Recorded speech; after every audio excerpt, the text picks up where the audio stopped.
आदाब। सहारा news network में आपका खैर मकदम है। आप देख रहे हैं आलमी सहारा। खबरनामा लेकर हाजिर हूं मैं मुइन शादाब। सबसे पहले एक नज़र सुर्खियों पर।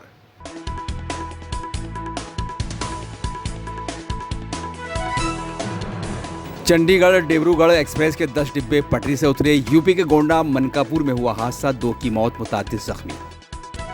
आम आदमी पार्टी हरियाणा की सभी 90 सीटों पर लड़ेगी इलेक्शन। पंजाब के वज़ीर आला भगवंत मान का प्रेस कॉन्फ्रेंस में ऐलान। अखिलेश और राहुल साथ मिलकर लड़ेंगे उत्तर प्रदेश असेंबली के ज़िमनी इलेक्शन। समाजवादी पार्टी 7 पर और 3 पर कांग्रेस उतार सकती है उम्मीदवार। महाराष्ट्र के गढ़चिरौली पुलिस की कार्रवाई। मुख्तलिफ दहशतगर्द मुखालिफ मुहिम के तहत 12 नक्सलियों की मौत, हथियार किए गए जब्त।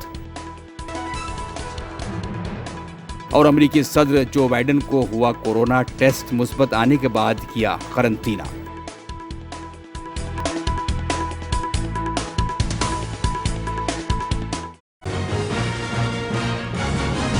आज हम एक आम आदमी पार्टी ने हरियाणा की सभी 90 सीटों पर असेंबली इलेक्शन लड़ने का फैसला किया है। पंजाब के वज़ीर आला भगवंत मान ने चंडीगढ़ में एक प्रेस कॉन्फ्रेंस के दौरान ये ऐलान किया। भगवंत मान ने कहा कि आम आदमी पार्टी आज एक कौमी पार्टी है। 2 रियासतों में आम आदमी पार्टी की सरकार है। गुजरात और गोवा में असेंबली अरकान हैं। हमें पूरे मुल्क के लोग पसंद कर रहे हैं। उन्होंने कहा कि हरियाणा के लोगों ने हमसे यहाँ इलेक्शन लड़ने को कहा है, वो तब्दीली चाहते हैं। आज हम एक बहुत बड़ी अनाउंसमेंट करने जा रहे हैं आम आदमी पार्टी की तरफ से, क्योंकि आम आदमी पार्टी एक नेशनल पार्टी बन चुकी है।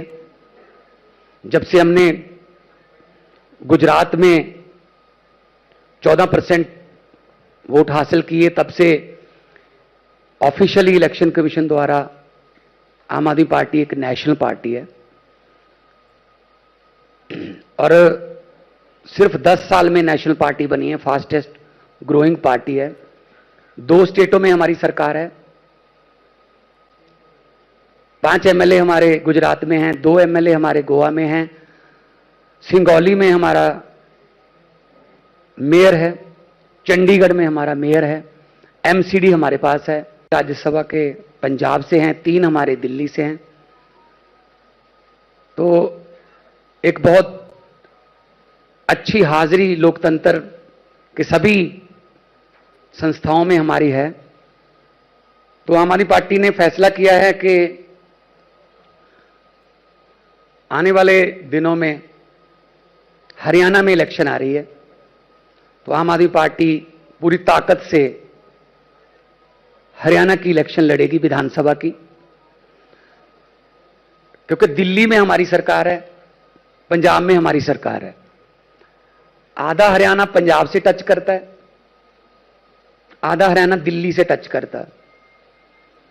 तो हरियाणा के लोग, जब भी हम इससे पहले भी रोहतक गए, टोहाना गए, जींद गए, सोनीपत गए, तो लोगों ने हमसे यह आग्रह किया कि आप हरियाणा में क्यों नहीं आते। हम हरियाणा में भी बदलाव चाहते हैं, क्योंकि हरियाणा ने हर एक पार्टी को टाइम दे दिया, हर एक पार्टी को, not only BJP and Congress, local party, क्षेत्रीय पार्टियों को भी टाइम दिया, लेकिन किसी ने भी हरियाणा के लोगों के साथ वफा नहीं की। जो भी आया उसने लूटा। तो हरियाणा के लोग जो हैं वो बदलाव चाहते हैं। और सबसे बड़ी बात यह है कि केजरीवाल साहब हरियाणा से बिलोंग करते हैं, तो उनको ये भी अपने आप में मान महसूस होता है कि हमारा बंदा दिल्ली जाके और पूरे देश की राजनीति को बदल दिया। आम आदमी पार्टी से एक उम्मीद है लोगों को, क्योंकि हमने दिल्ली में 3 बार केजरीवाल जी ने मुख्यमंत्री के तौर पे काम करके दिखाया। पंजाब में पंजाब के मुख्यमंत्री भगवंत मान जी ने अपने 2 साल के सफर में काम करके दिखाया। 43,000 नौकरियां दी, 43,000 नौकरियां, और 1 भी रुपए की रिश्वत का मामला कहीं नहीं सुनेंगे, कहीं भी पेपर लीक का मामला नहीं सुनेंगे। दिल्ली का मॉडल आज पूरी दुनिया में चर्चा का विषय बन रहा है। अरविंद केजरीवाल का मॉडल, शिक्षा का, स्वास्थ्य का, बिजली का, पानी का, बुजुर्गों की तीर्थ यात्रा का, अनुकरणीय काम करके हमने दिखाया। अमेरिका के राष्ट्रपति ट्रंप की पत्नी हिंदुस्तान आती है तो कहती है हमें केजरीवाल का स्कूल देखना है। ये हमने करके दिखाया। तो एक बहुत अच्छा नारा अपने बेटे, अपने लाल के लिए हरियाणा की जनता ने दिया है, बदलेंगे हरियाणा का हाल, अब लाएंगे केजरीवाल। तो इस नारे के साथ हम लोग पूरे जोर शोर के साथ चुनाव में उतरेंगे और जो हालत इस समय देश की कर रखी है बीजेपी ने, खट्टर साहब का इंजन बदल के सैनी साहब का इंजन लेके आए हैं, लेकिन जनता बहुत होशियार है, वो सब जानती है, वो इनको इस चुनाव में जवाब देगी। हरियाणा के अंदर सभी सीटों पर आम आदमी पार्टी मजबूती से चुनाव लड़ेगी। समाजवादी पार्टी और कांग्रेस उत्तर प्रदेश के ज़िमनी इंतखाबात भी साथ मिलकर लड़ सकती हैं। ज़राए के मुताबिक रियासत की 10 सीटों पर होने वाले ज़िमनी इलेक्शन में समाजवादी पार्टी 7 और कांग्रेस 3 सीटों पर अपने उम्मीदवार मैदान में उतार सकती है। वाज़ेह है कि लोकसभा इलेक्शन में मौजूदा अराकीन असेंबली के पार्लिमानी रुकन बनने के बाद असेंबली की 9 सीटें खाली हुई हैं। इसके अलावा समाजवादी पार्टी के एमएलए इरफान सोलंकी को सज़ा मिलने के सबब उनकी सीट भी खाली हुई है।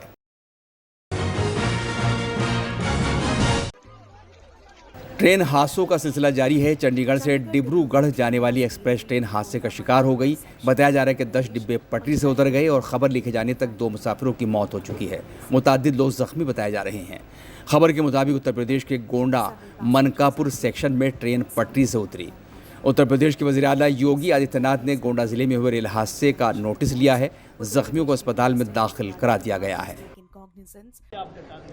अभी की जो अपडेट हम लोगों को मिली है, रेस्क्यू ऑपरेशन जारी है। हमारे मेडिकल वैन पहुंच गई, हमारे डॉक्टर्स, मेडिकल इक्विपमेंट सभी साइट पे पहुंच गए हैं। जो अभी साइट की रिपोर्ट है उसके अनुसार एक व्यक्ति की इसमें मृत्यु हुई है और 6 लोग माइनर इंजरीज हैं, एक थोड़ा सा ग्रेवियस इंजरी मिली है और लगातार हम लोग रेस्क्यू ऑपरेशन कर रहे हैं। और जो यात्री इसमें फंसे हुए हैं उनको ले जाने के लिए एक रेक का अरेंजमेंट किया जा रहा है, बसेस की व्यवस्था की जा रही है जिससे यात्रियों को गंतव्य स्थान तक पहुंचाया जा सके। जो भी यात्री हैं उनके लिए अलग से व्यवस्थाएं की जा रही हैं। बिल्कुल, उन यात्रियों को उनके गंतव्य स्थान तक पहुँचाने के लिए सिमिलर टाइप की एक रेक फॉर्मेशन की जा रही है। कुछ ही देर में उनको जो है उनके गंतव्य स्थान तक पहुँचाया जाएगा। यात्रियों से क्या अपील करेंगे सर?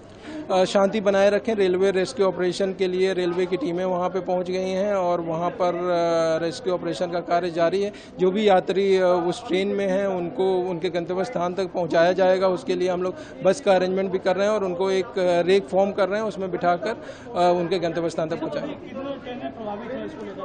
अभी 2 ट्रेनें हम लोगों ने डाइवर्ट की हैं। जैसे जैसे जानकारी मिलेगी आपको। पुणे पुलिस ने तनाज़ात में घिरी ट्रेनी आईएएस पूजा खेड़कर की मां मनोरमा खेड़कर को अराजी के झगड़े में मुबैना तौर पर बंदूक दिखाकर कुछ लोगों को धमकाने के मामले में हिरासत में लिया है। एक अफसर ने बताया कि मनोरमा को महाराष्ट्र के रायगढ़ जिले के महाड से हिरासत में लिया गया है। दरअसल एक वीडियो सामने आया था जिसमें मनोरमा पुणे के मुलशी तहसील के धड़वाली गांव में अराजी के तनाज़े में कुछ लोगों को बंदूक दिखाकर धमकाती हुई नजर आ रही थी। इसके बाद से पुलिस मनोरमा और उनके शौहर दिलीप खेड़कर की तलाश में थी। उन्हें हमने सुबह में महाड़ से डिटेन किया है। शी इज़ ऑन हर वे और अब उनसे इंक्वायरी करेंगे। उसके बाद फर्दर लीगल एक्शन उनके खिलाफ ली जाएगी। किन हालातों में? काफी दिन से आप लोग ढूंढ रहे थे, किन हालातों में मिली है? वहाँ पे एक होटल में वो पाई गई है और हमने उनको इंक्वायरी के लिए हमारे साथ हमारी टीम उनको लेकर आ रही है। अभी डिटेन हुई है? जी जी सर। किस तरह के आगे की क्या प्रोसीजर होंगे उनको पुलिस स्टेशन? जो भी है, जो भी लीगल एक्शन होगी उनके ऊपर। कांवड़ यात्रा के रास्ते में सड़क के किनारे मौजूद ढाबों, फलों की दुकानों और होटलों को अपने मालिक और इसे चलाने वाले लोगों को नाम लिखने की उत्तर प्रदेश पुलिस की हिदायत की चौतरफा मजम्मत हो रही है। कांग्रेस ने कहा कि भारतीय जनता पार्टी को मुल्क को अंधेरे वाले दौर में धकेलने की इजाज़त नहीं दी जा सकती। वाज़ेह है कि दिल्ली से हरिद्वार के बीच कांवड़ यात्रा वाले रास्तों पर होटलों, ढाबों और रेहड़ी ठेले वालों ने अपने नाम के बोर्ड लगाने शुरू कर दिए हैं। इसकी शुरुआत मुजफ्फरनगर से हो गई है। मुजफ्फरनगर के senior police superintendent Abhishek Singh ने इस कदम की तस्दीक करते हुए बताया कि यह फैसला कांवड़ियों को कन्फ्यूज़न से बचाने के लिए किया गया है। वहीं इस मामले पर AIMIM के सदर असदुद्दीन ओवैसी ने सोशल मीडिया पर लिखा है कि उत्तर प्रदेश पुलिस के हुक्म के मुताबिक अब हर खाने वाली दुकान या ठेले के मालिक को अपना नाम बोर्ड पर लगाना होगा ताकि कोई कांवड़ या गलती से मुसलमानों की दुकान से कुछ न खरीद ले। इसे जनूबी अफ्रीका में अपार्थाइड कहा जाता था और हिटलर की जर्मनी में इसका नाम जुडैन बाइकॉट था। ओवैसी के साथ साथ टीएमसी की एमपी महुआ मोइत्रा ने मुजफ्फरनगर इंतज़ामिया के इस फैसले को आईन मुखालिफ बताते हुए लिखा है कि क्या मुसलमान अपनी पहचान के लिए अपनी आस्तीन पर स्टार ऑफ डेविड का निशान पहनेंगे। साथियों, एक नया फरमान आया है कि कांवड़ यात्रा के रास्ते में जितने भी फल सब्जी बेचने वाली रेहड़ियां हैं, स्टॉल्स हैं या ढाबे रेस्टोरेंट्स हैं, ये खाने के ढाबे हैं, तमाम लोगों को अपना नाम बोर्ड पर लिखना होगा। इसके पीछे की मंशा बड़ी स्पष्ट है, आप समझ गए होंगे। हिंदू कौन है, मुसलमान कौन है। हो सकता है इसमें जाति भी हो, मंशा में ये हो सकता है कि कहीं दलित तो नहीं है, ये सब हो सकता है, बिल्कुल संभव है। लेकिन हमने इसका कल जब विरोध किया तो जवाब आया, जब हलाल लिखा होता है तब तो आपको कोई आपत्ति नहीं होती। हाँ, बिल्कुल नहीं होती। जब शुद्ध शाकाहारी ही लिखा होता है तब भी हम नहीं पूछते कि साहब ये शुद्ध शाकाहारी जिस रेस्टोरेंट के बोर्ड पे लिखा हुआ है, इसका मालिक क्या हिंदू है, मुसलमान है, जैन है, सिख है, क्या है, हमें कोई फर्क नहीं पड़ता। हमें शुद्ध शाकाहारी खाना है, हम जाकर खा लेते हैं। अब आप इंटरनेशनल एयरलाइंस में कहीं ट्रैवल करते हैं, कोशर फूड, तो ज्यूज को मालूम है, हमें हमारे लिए कोशर फूड जिनको खाना है वो खा सकते हैं। वो पूछते तो नहीं है ना कि शेफ कौन है, जू है या क्रिश्चियन है या मुस्लिम है या हिंदू है, उनको कोई फर्क नहीं पड़ता। ठीक वैसे ही मैं शाकाहारी खाता हूं तो मेरे को ये नहीं पूछना उचित समझता कि बनाने वाला कौन है। ये करना जो ये कांवड़ यात्रा पे ये प्रपोज कर रहे हैं, इसके पीछे मंशा है इकोनॉमिक बॉयकॉट ऑफ मुस्लिम्स को नॉर्मलाइज करना, कैसे आर्थिक बहिष्कार का सामान्यकरण करना है मुसलमानों का। तो इस मंशा को तो हम कामयाब किसी के लिए नहीं होने देंगे, वो हिंदू के लिए करे हो, मुसलमानों के लिए करे हो, किसी के लिए भी करें, हम नहीं होने देंगे। अब मीट एक्सपोर्टर्स हैं बड़े बड़े 4-5 जो हैं, अल कबीर कौन है मालिक, सबरवाल।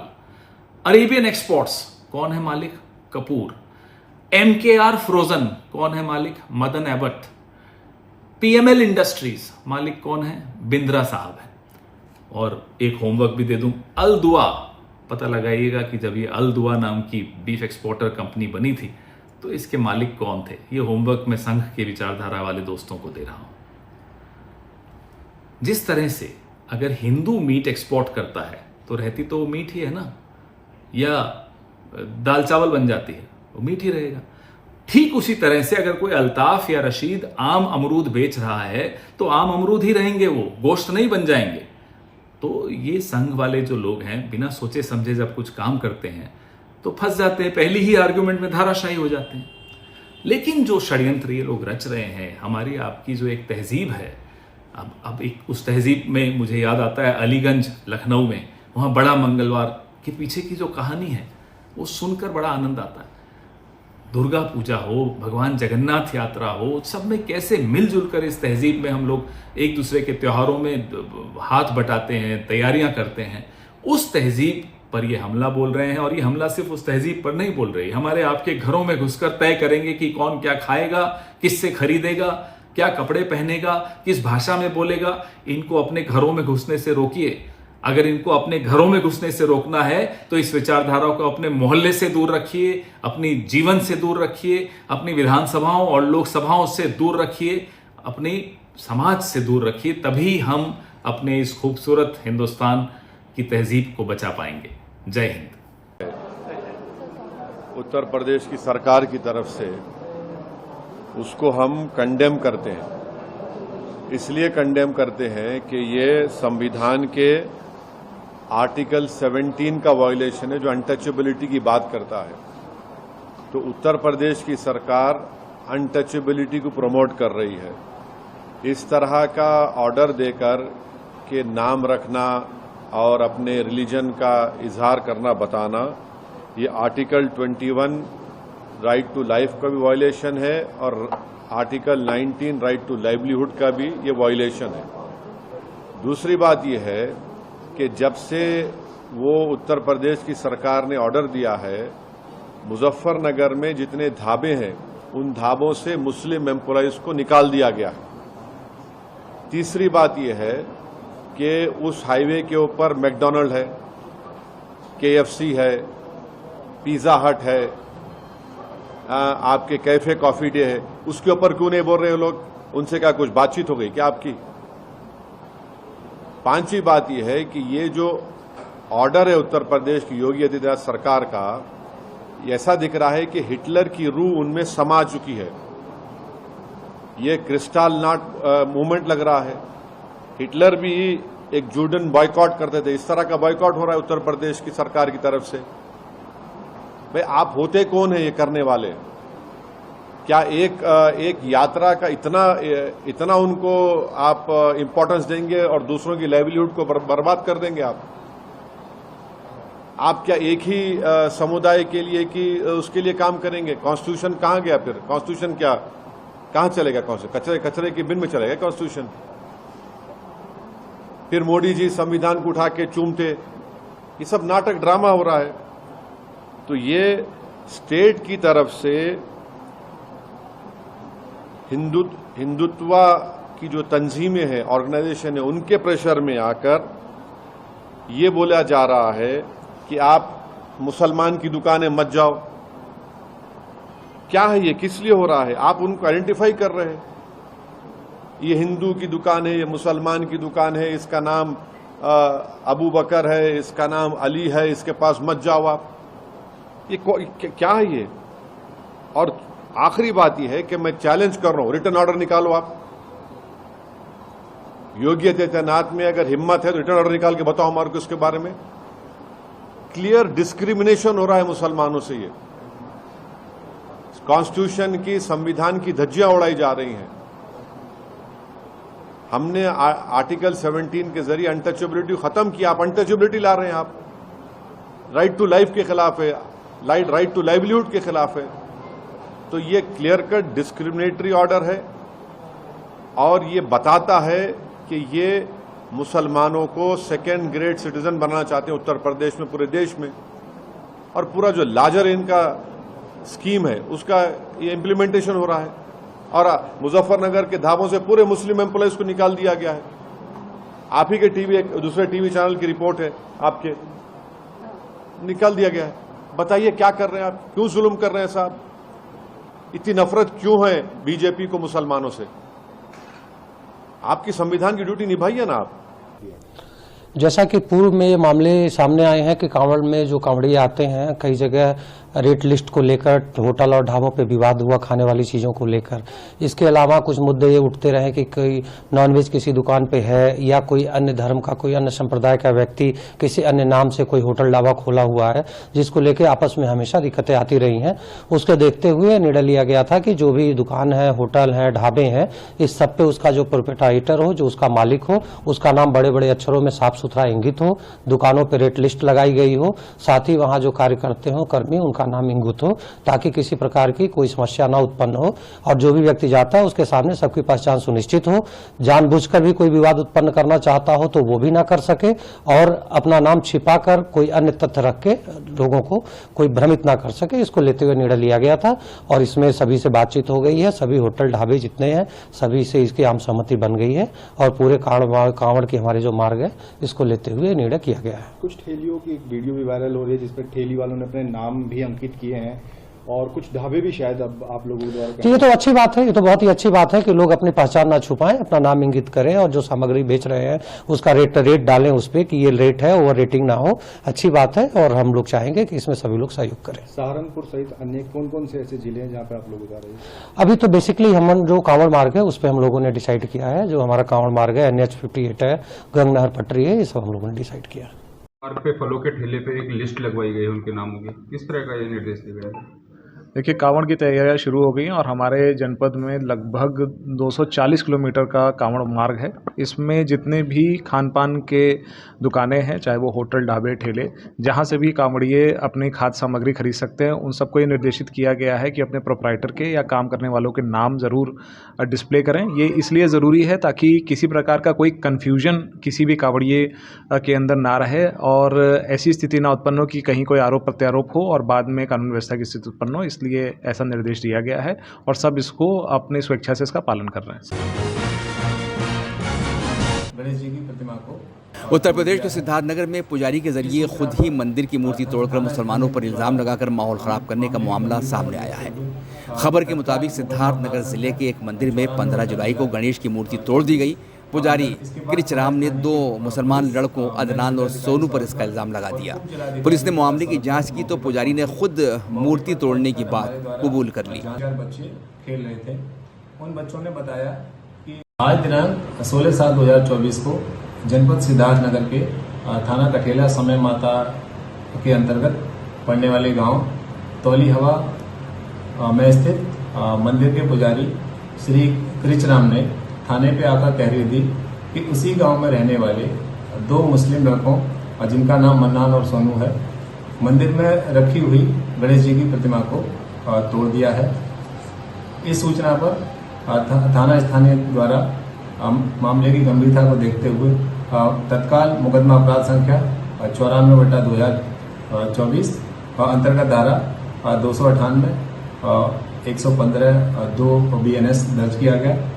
इसके बाद थाना स्थानीय की पुलिस, मैं क्षेत्राधिकारी सौरभगढ़ और उप जिलाधिकारी सौरभगढ़ मौके पर पहुंचे। मौके पर पहुंचकर हमारे द्वारा जांच की गई। तो जांच के दौरान यह प्रकाश में आया कि जिस समय प्रतिमा खंडित की गई थी उस समय वहां 8-10 साल के 3-4 बच्चे खेल रहे थे। उन बच्चों ने बताया कि इस प्रतिमा को साधु बाबा ने तोड़ा है। बच्चों की बात पर विश्वास करते हुए पुजारी जी से गहनता से पूछताछ की गई। गहनता से पूछताछ करने पर पुजारी जी ने बताया कि इन दोनों लड़कों मन्नान और सोनू के परिवार से उनका झगड़ा चलता रहता है। उनसे परेशान होकर उनको मुकदमे में फंसाने के उद्देश्य से उन्होंने मूर्ति तोड़ दी और इस आशय की तहरीर थाना स्थानीय पर दे दी। उन्होंने अपने जुर्म का इकबाल किया। आरोपी पुजारी जी के खिलाफ विधिक कार्रवाई अमल में लाई जा रही है। मौके पर शांति व्यवस्था बनी। जम्मू कश्मीर के कुपवाड़ा जिले में LOC के पास सिक्योरिटी अफवाज और दहशतगर्दों के बीच तसादुम में 2 दहशतगर्द मारे गए हैं। एनकाउंटर शिमाली कश्मीर जिले के केरन सेक्टर में हुआ। पहले दहशतगर्दों ने सिक्योरिटी अफवाज पर फायरिंग की, जिसका जवाब जवानों ने दिया और 2 दहशतगर्दों को मार गिराया। महाराष्ट्र के गढ़चिरौली जिले में 12 नक्सली मारे गए हैं। नक्सल मुखाली मुहिम के तहत गढ़चिरौली पुलिस की C60 कमांडो टीम ने कल जिले में 12 नक्सलियों को ढेर कर दिया। पुलिस के मुताबिक इनके पास से 3 AK-47 राइफलें, 2 इंसास राइफलें, 1 SLR, 2 BGL लॉन्चर और डेटोनेटर समेत 11 हथियार बरामद किए गए हैं।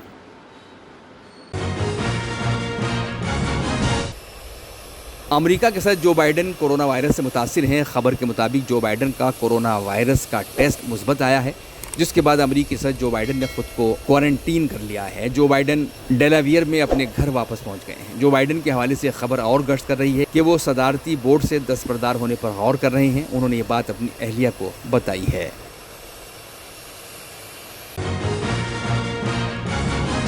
खबरनामे में अभी इतना ही। इजाज़त दीजिए।